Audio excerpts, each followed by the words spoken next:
Hey, saludos a todos. Bienvenidos una vez más a otro episodio de Visible Podcast. Este es tu anfitrión, Benji García. Qué bueno que estés con nosotros otra vez. Y hoy tenemos un invitado de lujo. Increíble, chamito de Venezuela, como uno dice de cariño. Ustedes lo han visto en muchos podcasts, lo han visto en muchos adiestramientos de liderato. Es uno de los grandes amigos míos, mentores.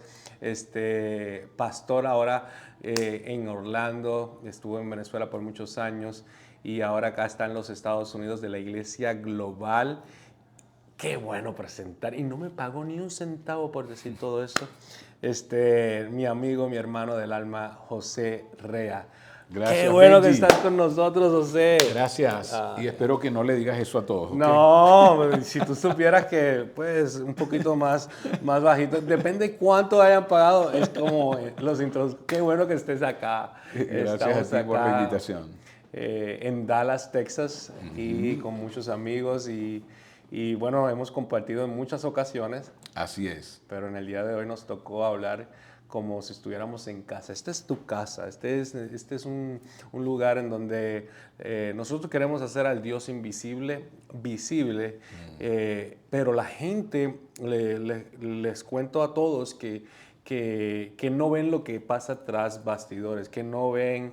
Se hace visible con nuestros éxitos, ¿verdad? Tú como pastor, cuántas iglesias has plantado, cuántos líderes has enviado, cuántas cosas ellos ven en tus redes, tu sabiduría, tus talentos, tanto y tanto que aprendemos de ti cada día.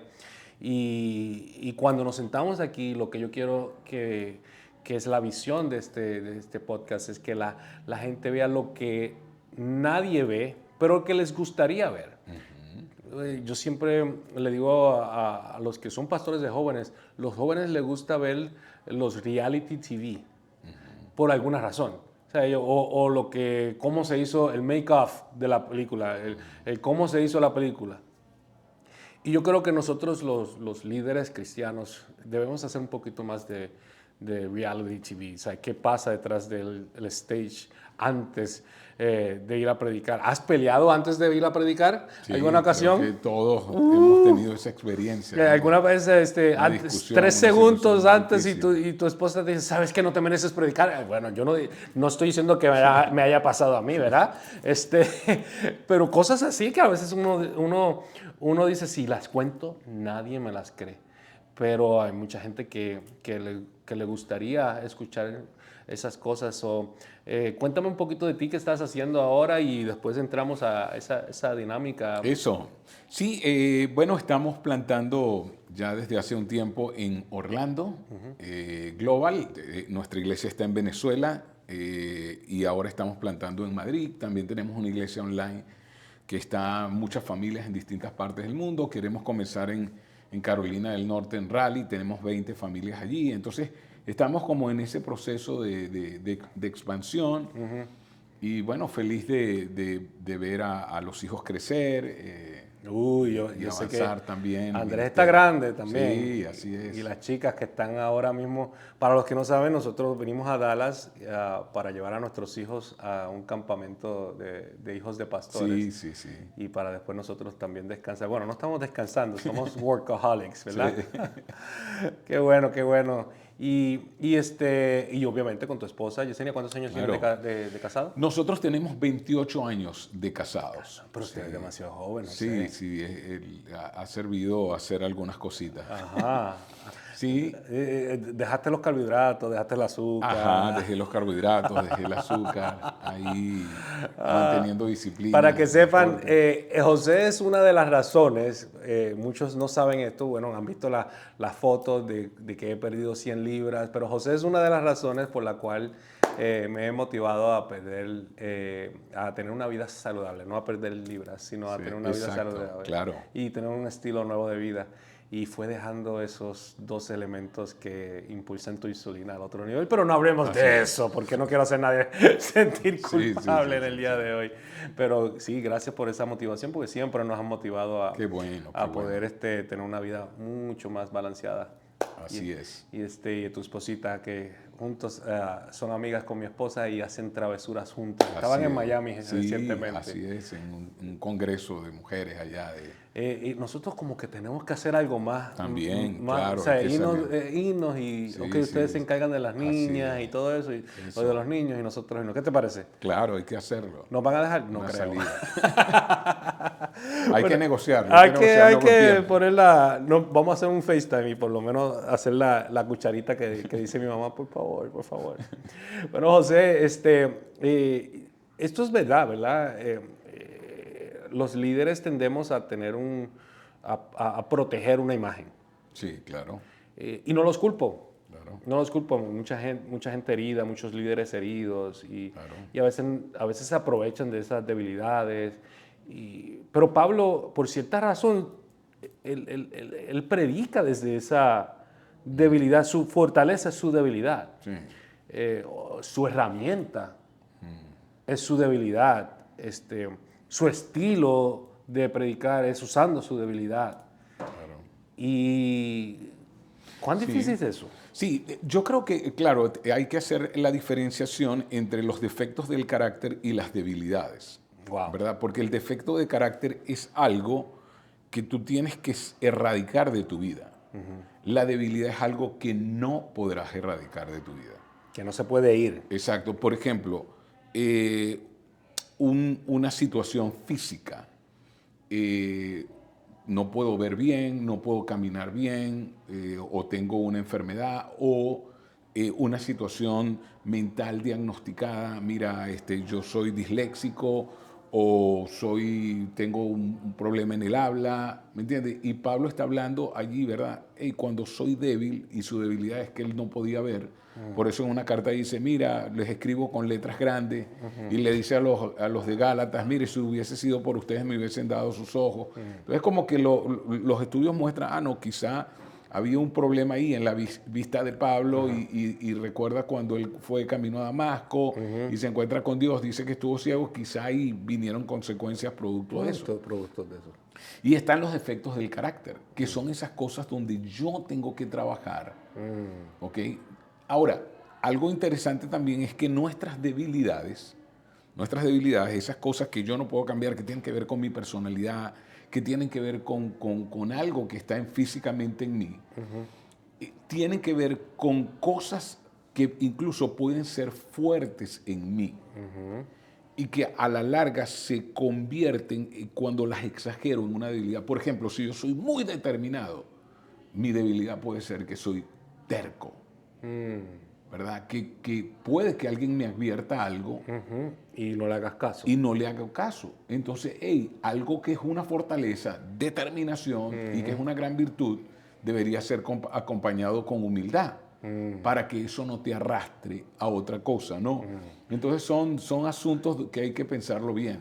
Como David, que su pasión era su fortaleza, con esa pasión derrumbó a Goliat, pero con esa misma pasión mandó a matar a Urias. y cometió el adulterio. O sea que la pasión se convirtió. Qué Sí, interesante.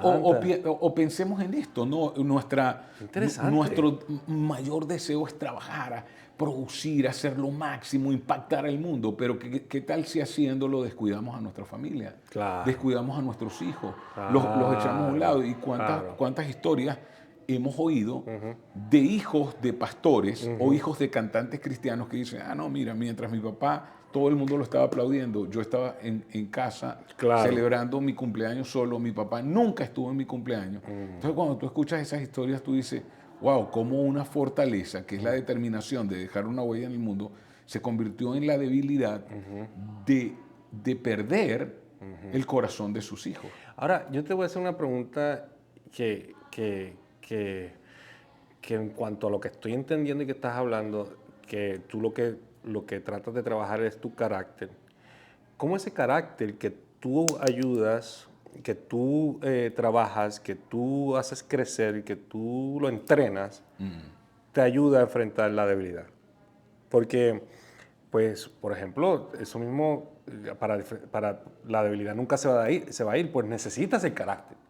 O sea, para poder enfrentar Claro. la debilidad. Por ejemplo, una persona que esté pasando por pornografía, problemas de pornografía, necesita carácter para decir que no, necesita carácter para soportar esa tentación. ¿Qué uno hace? Pues, ¿sabe? ¿Cómo lo...? Claro, y allí es donde como uno mira, bueno, qué hubo detrás de esa situación, qué es lo que me hace a mí como buscar la pornografía o buscar el flirtear con con una mujer, Ajá. qué sé yo. Entonces habría que mirar, porque siempre hay un área quebrada en nuestras vidas Algo que pasó, una y historia, de lo cual yo no fui responsable. una marca. Exactamente, porque por ejemplo, se ha estudiado mucho sobre el tema y cuando tú sientes el abandono de tu papá, Hay algo que pasa ahí. tú tratas de llenar ese vacío o la crítica de tu mamá, ¿me entiendes? Entonces, hey, yo no fui culpable de que mi papá me abandonara, no fui culpable de que mi mamá me criticara o que me despreciaran o que sencillamente fue la oveja negra o incluso el hijo favorito, porque también el hijo favorito tiene un montón de cosas con las cuales lucha. Entonces el asunto es, hey, yo tengo que trabajar esto. Y cómo Dios en esta mi debilidad, algo que yo no produje, se puede glorificar y cómo dependo del Señor en estas cosas. Por ejemplo, en mi caso, yo comencé a pastorear cuando tenía 16 años de edad. Comencé a levantar la primera iglesia y para mí ahora es una locura. O sea, yo no le permitiría a un muchacho de 16 años entrar en un mundo que es un mundo para adultos, ¿me entiendes? O sea, entonces, básicamente... Me lo dices y no lo... Claro. O sea, no lo concibo. Exacto, porque básicamente yo tenía que haber quemado etapas. Claro. Y no adentrarme en un trabajo que demandaba tanta responsabilidad, entonces yo aprendí a aparentar. Porque eso es, yo creo que una de las condenas de muchos pastores es aprender a aparentar. Y la falta de vulnerabilidad. Entonces, esto, que era una fortaleza, ¿verdad? La elocuencia o hablar o saber memorizar cosas o saber decir o usar versículos o alinear versículos de la Biblia, entonces era una fortaleza, pero a la vez yo entendía que para que la gente me aceptara a los 16 años, entonces yo tenía que aparentar que yo era más maduro de lo que realmente era. Dios mío, has tocado un tema ahí increíble. ¿Entiendes? Entonces esto estaba afectando realmente mi vida. Claro. Ahora, eso explota es muchos años después. ¿Ves? ¿Por qué? Porque yo me convierto en una persona sumamente aburrida, seria, y cuando yo comencé a estudiar algunas cosas, porque tuve que ir a terapia, la persona me preguntaba, ¿cuáles son tus hobbies? ¿Con qué te diviertes tú? Y yo no tenía nada con lo cual yo me divertía. Yo no tenía ningún hobby, yo no tenía nada con lo cual divertirme, porque yo había matado eso, había apagado eso. Porque además crecí en una organización donde... No había tiempo para eso. Y donde si tú, por ejemplo, salías a jugar fútbol, Era pecado también. donde si hacías determinadas cosas, entonces, y aunque mi familia no era cristiana, Tú te regías por ellos. yo me regía, o sea, impactaron mucho, y como te digo, yo aprendí a aparentar. Y eso afectó mi relación matrimonial, porque para mi esposa habían cosas, hey, pero ¿por qué? Y yo decía, no, pero ¿para qué? ¿Para qué? O sea, y vamos, soy muy buen argumentador. Entonces yo argumentaba también que callaba la boca de mi esposa. Wow. Pero tú puedes ganar una pelea y perder tu matrimonio. That's so good. Tú puedes ganar una discusión y perder Buenísimo. las relaciones más significativas de tu vida. Yes. Yo creo que has dado lo que llaman en el béisbol un home run, porque de eso se trata mucho este podcast en cuestión de lo que es la transparencia. Yo creo que la transparencia te da autoridad, la apariencia te quita la autoridad. Total. Y entonces yo trabajaba con equipos y los equipos con los que yo trabajaba realmente me tenían miedo. Porque tú aparentabas ser una persona de que tú aquí y tú, o sea, tú aquí, allá y yo acá. Claro, y aparentaba que era perfecto. Por eso, esa línea. ¿Y sabes qué es lo que ocurre? Que nadie quiere estar con gente perfecta. Nadie. Porque tú rechazas a la gente perfecta, porque tú dices, No, pero ya va. Tú no estás a Él mi es nivel. perfecto. Él no me va a comprender. Sí, no, no, no. Él no me va a comprender. Llega un punto en donde el trabajo de acercar al que no conoce a Dios, o al mismo cristiano que necesita ayuda, en vez de acercarlo, tú los alejas. Y Total. ellos mismos se alejan también porque ellos dicen, yo no quepo en esa burbuja, yo no soy de esa dinámica. Y ellos mismos toman la decisión de no pertenecer a ese grupo. Y ese grupo de personas, los hay mucho en las iglesias, es como un círculo. Claro. Y no pueden entrar a esos círculos, y sin embargo necesitan entrar a tu relación, no al círculo para elevar tu estatus, pero al círculo para escuchar tu experiencia, Total. para aprender de ti, para poder crecer. Y yo creo que eso pasa mucho en los Claro, lugares. y ¿qué ocurre? Que si tú vives aparentando, tú jamás vas a hablar de tus errores. Pero resulta que no hay algo más positivo que aprender de nuestros errores. Que habla de lo que es lo que Santiago 5 dice de que es la confesión. O sea, cuando tú confiesas, traes sanidad a tu vida. Claro. Y traes sanidad a otros, porque él lo combina con dos cosas, confesión y oración. Sí. Entonces, pues quiere decir que necesitas confesarlo, la persona va a aprender, entonces esa persona va a orar por ti. Claro, y que ha sido muy mal interpretado. Porque fíjate que dice, si confesamos nuestros pecados, el Señor, que es fiel y justo, nos perdona. Entonces, fíjate algo, habla de un contexto de sanidad. Dice, hey, está enfermo. Entonces habla de un contexto y esto puede ser incluso por la ansiedad, por el ocultamiento. Pero cuando tú lees, si confesamos nuestros pecados, muchos cristianos lo leen y le quitan la coma. Si confesamos nuestros pecados, entonces colocan al Señor y no dice eso. Dice, si confesamos nuestros pecados, el Señor, que es fiel y justo. O sea, como diciendo, y la pregunta es, ¿a quién le vas a confesar tus pecados? Si lees el contexto, te das cuenta que es a otros. A otra persona, claro. A buscar Total, realmente la comunión de la iglesia. Total. Entonces, mucha gente en nuestras iglesias está confesándole los pecados al Señor, como que el Señor no supo lo que hicieron, o como que el Señor se está asombrando. ¿En serio tú fuiste a ese lugar? No, vale, no me diga. O sea, ya va, decirle al Señor, mira, Señor, ¿sabes qué? Yo hice esto y aquello y aquello y aquello.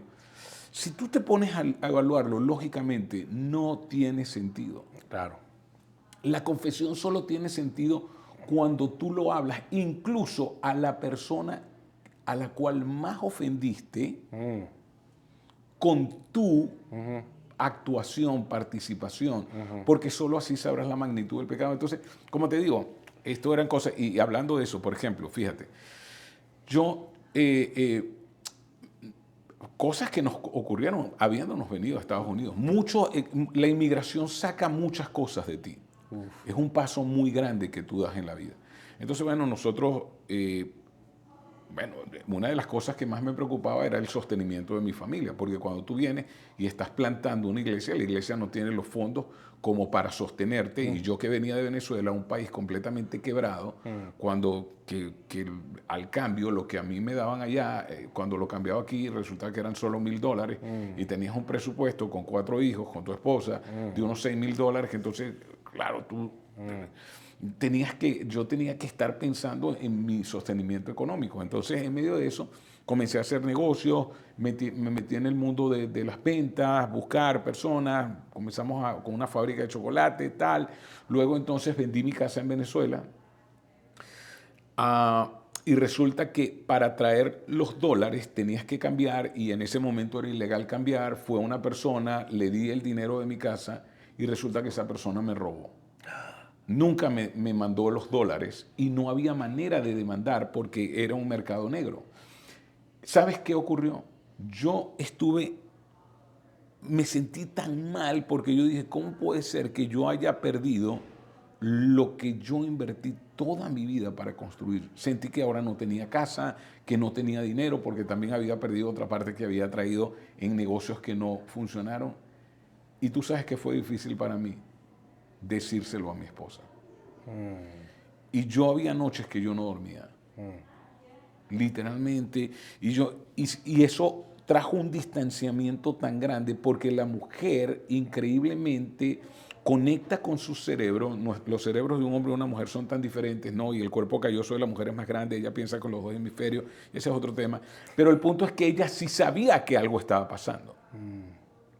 Y recuerda que yo había aprendido a aparentar, ¿verdad?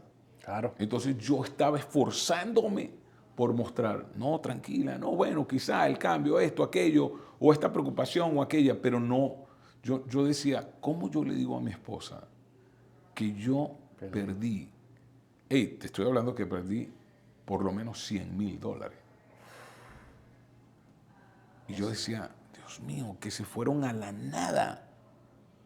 ¿Cómo yo puedo hablar esto? Wow, yo me sentía devastado. Y entonces un día le dije, mira, yo tengo que hablar contigo. Y ella me dijo, ¿qué? O sea, no sé qué estaría pensando. Me imagino que me acosté con otra mujer o qué sé yo.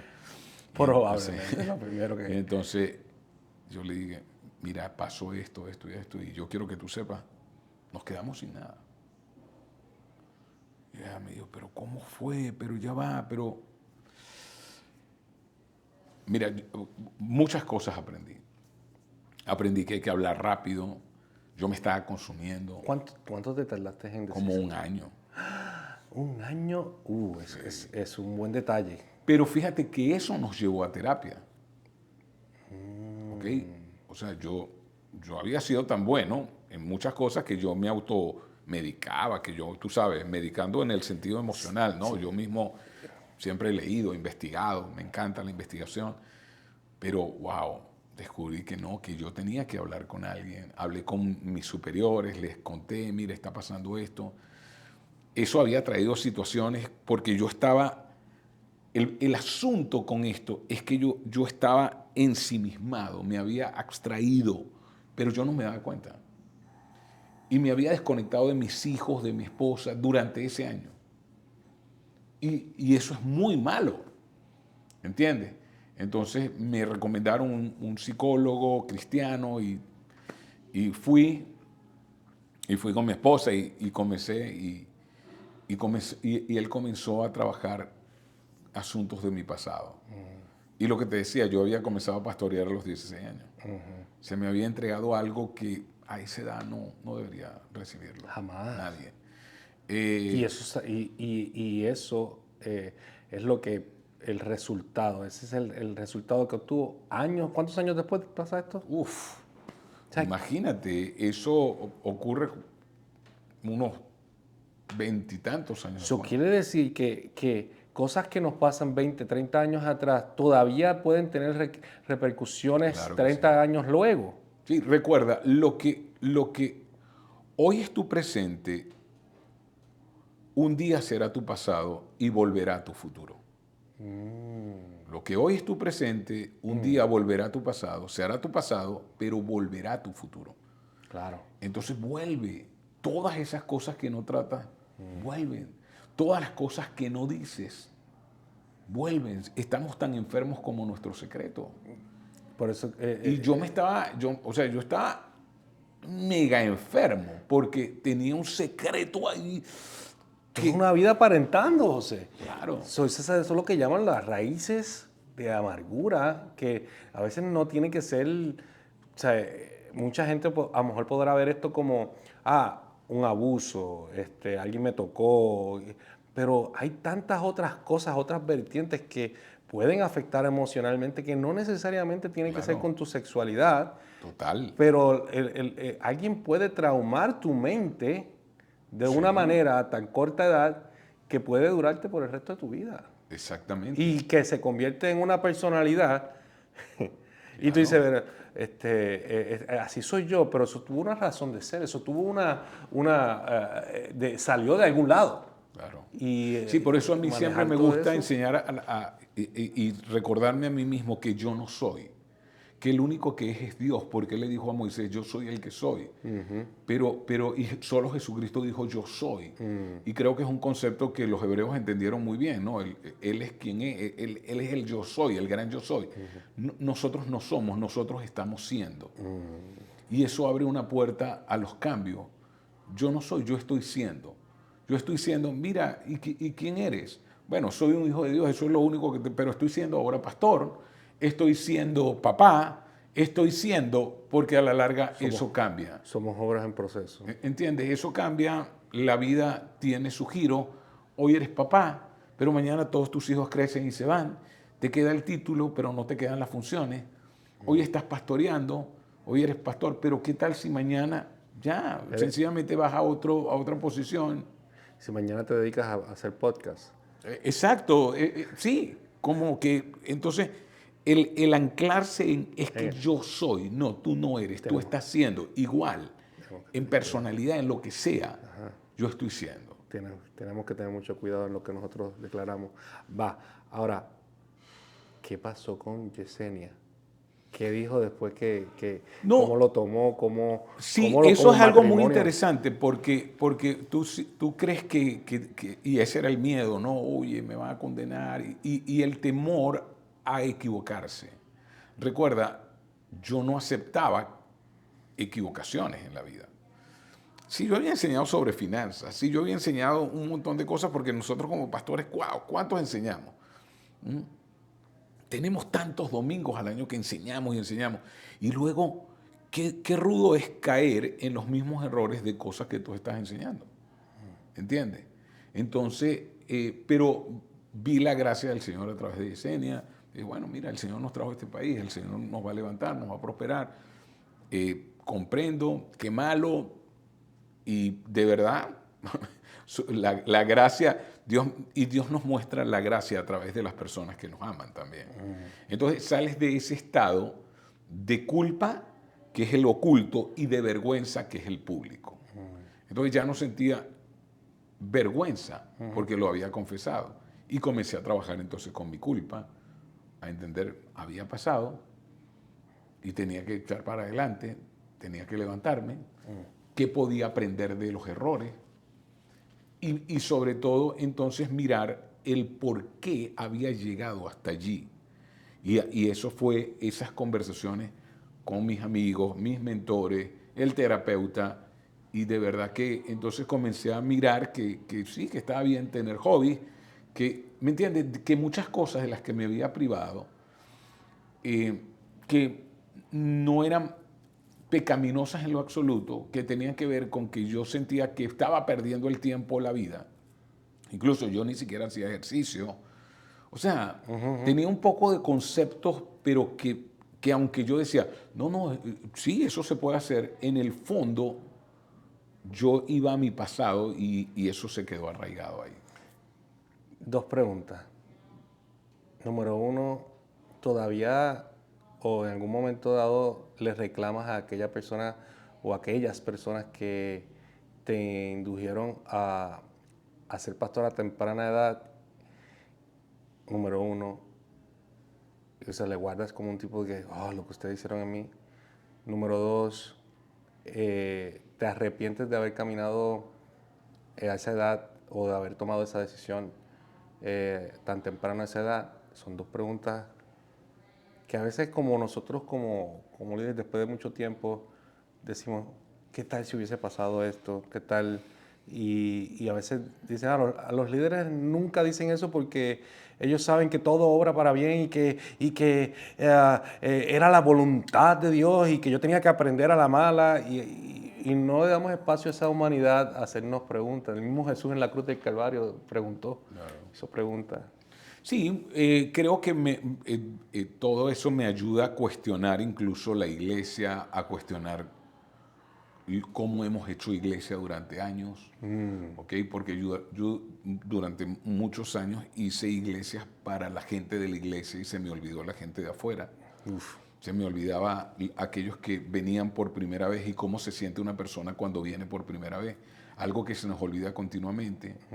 Total. Entonces, eso me ayudó. O sea, sí me ayudó a hacer iglesia de la manera que ahora la hago, hablar de la manera. Yo usaba un lenguaje muy evangélico porque yo crecí dentro de una denominación con un lenguaje que si cuando tú predicabas no usabas un lenguaje evangélico. Y yo cuestiono mucho el lenguaje. Claro. ¿Okay? 100% de acuerdo contigo. De hecho, estoy siempre pensando, ya va, esta es la manera como se dice. Porque hay cosas que se dicen y que se vuelven tan populares y que Claro. todos las están repitiendo, pero que si llegan realmente a Analizar. entender y analizar la palabra que están diciendo, solo estamos todos repitiendo como loros algo que se ha institucionalizado, pero que no es Son realmente muletillas. la manera. Son muletillas. Exacto. No sé si esa palabra en Venezuela se Sí, sí, entiende. muletillas, claro. Muletilla. ¿Cuántos dicen amén? Exacto. Yo cometo ese error y No, muchas porque veces. lo peor es reeducarte. Uf. Es desaprender lo que aprendiste, porque fueron tantos años diciendo eso que cuando quieres quitarlo tienes que ser muy intencional. Recordarte a ti mismo, este no es el camino, ¿no? Entonces creo que eso me ayudó.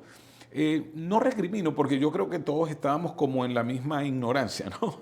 Sí. Algo así como que tampoco era responsabilidad de ellos solo hicieron lo que creían. Me pasa con mi papá y mi abuelo. O sea, hay muchas cosas que ellos se quedaron dentro de su concilio que no los puedo culpar porque fueron lo que aprendieron nuestros antepasados. No, o sea, no estamos hablando de que hubo una mega evolución en esos tiempos. Apenas Sí. muchos de ellos leían la Biblia. Claro. O sabían leer, mejor dicho. Sí, sí. No, o sea, muchos de nuestros antepasados que Claro. nos enseñaron, que son mentores, no sabían leer. O sea, mi abuelo no sabía leer hasta cuarto año después que logró. Entonces, cómo él se convirtió en un pastor increíble leyendo la Biblia. Sí. O sea, si hasta cuarto año no fue que empezó Sí. a aprender a leer. Wow. O sea, no podemos culpar. Eso es un buen punto. Sí.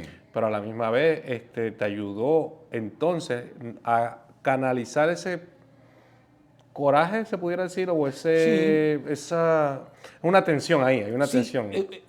ayudarme a hacer preguntas. Ajá. ¿Ok? Ayudarme a hacer preguntas acerca de, ¿esta es la manera como se debe hacer o la manera como nos enseñaron que se hacía? ¿Esta es la única manera en la que lo podemos hacer o hay otras maneras de hacerlo? Y siempre fui un buscador de, hey, debe haber una manera más efectiva de acercarnos a nuestras comunidades. Entonces, sobreentiendo que la segunda pregunta es que no te arrepientes. Bueno, de arrepentimiento en el sentido de un giro de 180 grados, creo que sí hubo. O sea, porque creo que ahí es donde está el concepto de arrepentimiento, ¿no? Metanoia, cambio de mentalidad, creo que sí. O sea, como que eso más bien, el cuestionarlo me ayudó a cambiar de mentalidad. Ahora, pero arrepentirte de haber pasado por eso. O sea, ay, hubiese escogido otro path, otro. Ah, ok. Como desear cambiar el pasado y... Ajá. No, como te digo, yo creo que me tocó, Hey, lo acepto. Sí, es que a veces que como líderes, yo me he preguntado varias veces, ¿sabes? A veces es puede ser que sea una pérdida de tiempo, sí, llega un momento, Sí, pero. quizá, ¿sabes qué me he arrepentido? Ajá. A la cantidad de gente que yo llevé A ese mismo. a un estilo de vida que no debía haber llevado, Que no era saludable. porque eso fue lo que me enseñaron, yo lo repetí, y entonces como que me arrepentí de eso, pero luego que cuestioné y luego que abrí mi mente y dije, no, pero es que hay otra manera, entonces lo digo, bueno, pero ya yo enseñé esto a poca gente allá atrás, bueno, ¿qué más? Dios les dé sabiduría porque ya ni están conmigo, algo así. Sí. Oye, me pone en el corazón lo que llevo hablándolo con mi esposa hace muchos años. O sea, nosotros tenemos que aprender de nuestros errores, de nuestro pasado, porque si no vamos a seguir llevando lo que llaman por ahí una maldición generacional. Y nuestros hijos van a repetir, y los hijos de nuestros hijos van a repetir.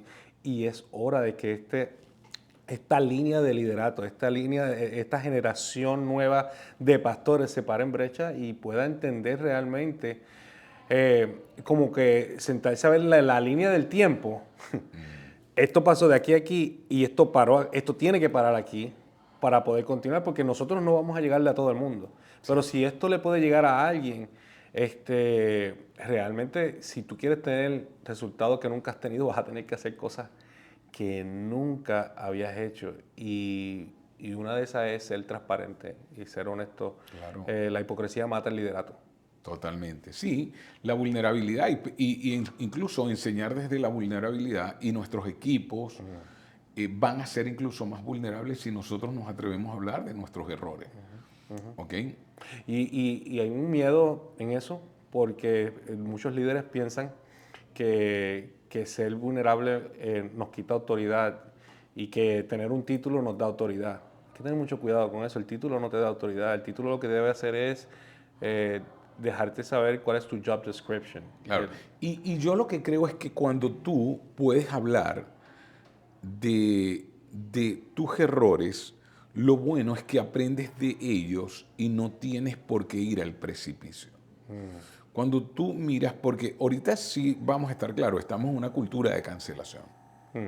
O sea, donde nadie, en este momento, nadie va a impedir que muchos líderes sean cancelados.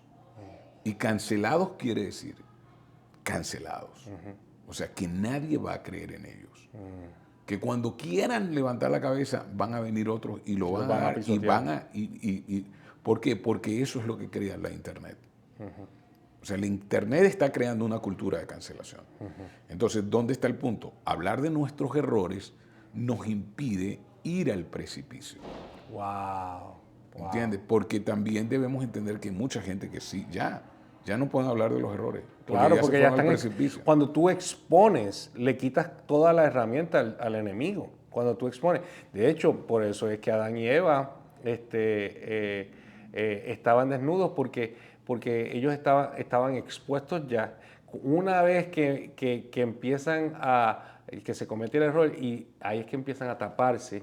Total. Y entonces, pierden autoridad sobre el Edén, y tienen que salir porque pierden autoridad sobre lo que se les entregó. Y los líderes que me están escuchando en el día de hoy, tú tienes un Edén, tú tienes autoridad sobre ese Edén, mantente desnudo. No sé si esto lo puedas agarrar. No estoy hablando de que te quites la ropa, estoy hablando de que te mantengas transparente. Sí, vulnerabilidad, transparencia. Honestidad, esa confesión constante, mantente porque entonces así ya la gente, el enemigo más que nada, no tiene por dónde agarrarte, por dónde atraparte, por dónde decir mentiras. Viene alguien y dice una mentira de ti o dice algo de ti, sí, ya yo lo expuse, ya eso. Y como tú dijiste, dime los secretos que tú escondes y yo te diré las cargas que tú llevas, ¿sabes? La enfermedad. Y hay muchos líderes que están liderando de una forma enfermiza, enferma por eso mismo, porque ya tú no vas a estar diseñado o tú no estás diseñado para estar escondiendo, cargando algo que no te tocaba a ti cargar, sino que si tú se lo entregas en la gracia de Dios, Él te va a dar esa oportunidad. Y ahorita dijiste algo de confesar a Dios. Yo sé que confesar a Dios te da otra oportunidad. Gracias. Ok, chévere, lo hiciste, te doy otra oportunidad. Vamos, borrón y cuenta nueva. 7 veces que ayer es justo, te levanto. Justo. No está hablando del impío, del justo. O sea, nosotros, los que conocemos a Dios. Y después, pero si confiesas al hombre, entonces, no, ahora yo te doy sanidad. ¿Por qué? Porque entonces ahora no tienes que cargar con eso.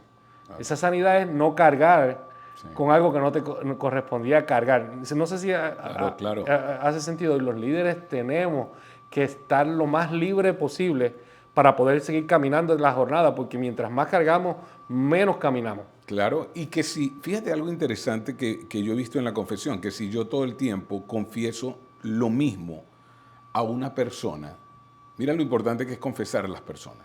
Siento vergüenza, confieso, me siento perdonado, ya me libré de la vergüenza. Pero si yo todo el tiempo estoy confesando lo mismo, por ejemplo, si te robé, oye, mira, fui a tu casa, Benji, y tenías mal parado ahí $20 y para que yo me los traje. Y luego vuelvo, oye, Benji, mira, fui a tu y tenías mal parado 50 y yo me los traje. Hey, Benji, fui a tu iglesia, cuando 100. Pasaron la ofrenda, agarré 50 y me los traje. Hay que subir de nivel. Entonces, 50, ¿qué ocurre? Que llega el momento donde tú no me vas a creer, pero ya va, o sea, sí, ya te entendí. Tú no me estás creyendo que yo estoy realmente arrepentido. Claro. Entonces, si yo todo el tiempo estoy confesando lo mismo, es porque yo no he trabajado en eso que siempre estoy confesando. Entonces, la confesión tiene que venir con otra connotación, no solamente de exponer, buscar ayuda, disposición a cambiar. que yo no quiero seguirte ofendiendo. Y lo vemos mucho en nuestros hijos. Nuestros hijos pueden tolerar nuestros errores, pero no creas que lo van a tolerar toda la vida. O sea, llegará el momento donde nos van a decir, pero ya va, o sea, tú toda la vida vas a estar en esto, en serio. Que es lo mismo que nosotros con ellos, cuando nos cansamos, cuando... Exactamente, entonces ahí tú comprendes. Pero ¿sabes por qué sí es más fácil confesárselo a Dios? ¿Por qué? Porque no importa cuántas veces se lo diga. Ajá. Tú vas a estar, bueno, ya se lo dije. Ajá. Bueno, ya se lo dije. Pero cuando es con una persona, tú dices, uy, otra vez le voy a decir lo mismo. Ya sabes que, yo no he trabajado en esto. Sí. Bueno, ¿te acuerdas cuando Jesús le dice a Marta y a María y a todos los que estaban, pero no te dije yo que si tú creías ibas a ver mi gloria cuando estaba a punto de... Sí, de resucitar a Lázaro. Siento como que llega un momento de, pero yo no te dije, ya yo no te pasé por esto. O sea, la confesión es como que, pero espérate, yo te di otra oportunidad, aprovéchala, vamos a hacer algo, sé intencional, camina. Total. Camina en esa... Exacto, y hay que trabajar. Claro. Y hay que disciplinar, y hay que, yo no quiero seguir toda la vida en esto, voy a trabajar en esto hasta que realmente vea el cambio que Dios quiere que yo vea. Siempre está la parte de Dios y siempre va a estar nuestra parte. Entonces la parte de Dios es mostrarnos su gracia, su amor, su perdón, pero nuestra parte es, voy a trabajar. Yo siempre lo he dicho, la salvación no te va a costar absolutamente nada. Tu transformación te va a costar todo. Exactamente. Tu carácter, tu proceso, todo, tu santidad te va a costar todo, porque son las cosas que nos sacan de la zona de comodidad. No sé, qué increíble lo que tú acabas, qué revelación, qué revelación. Y muchos a lo mejor no habían escuchado esta historia del inmigrante José, no del pastor José. Sí. Venir para acá, perderlo todo, ocultar, pretender, aparentar, hasta que cambia a una mentalidad de poder hacer iglesia no de la forma que comenzó hace años atrás, sino de una forma irresistible. Así es. Una iglesia que es irresistible para aquellos que realmente no van a iglesia, que no quieren ir a la iglesia, que no quieren saber de Dios. Porque ya creo que tenemos que cambiar esa mentalidad en nuestras iglesias. Sí, construimos a los de adentro, pero nuestras responsabilidades son con los de afuera. Eso es alcanzando a los de afuera mientras construimos a los de adentro. Sí, claro. Y yo creo que he aprendido mucho de ti. Mucho. Para aquellos porque nosotros como todavía estamos empezando, estamos muchos años atrás que ti, tú estás mucho más adelante que yo, sin ningún tipo de connotación, pues queremos aprender de toda esa sabiduría. Gracias. José, ¿cuánto tiempo llevas en el ministerio? Imagínate. ¿Llevas 28 de casado? Sí, llevo 28 de casados, pero cuando ya tenía 9 años en el ministerio cuando me casé. Entonces 28 más 37 años. Wow. En el ministerio. Yo que llevo desde en el pastorado desde el 2009, oficialmente en el 2012, eso todavía estamos detrás de ti, pero todavía seguimos aprendiendo de tu experiencia. Viste que en ningún momento he dicho, tú sabes, que nuestros pelos grises nos delatan. Así es.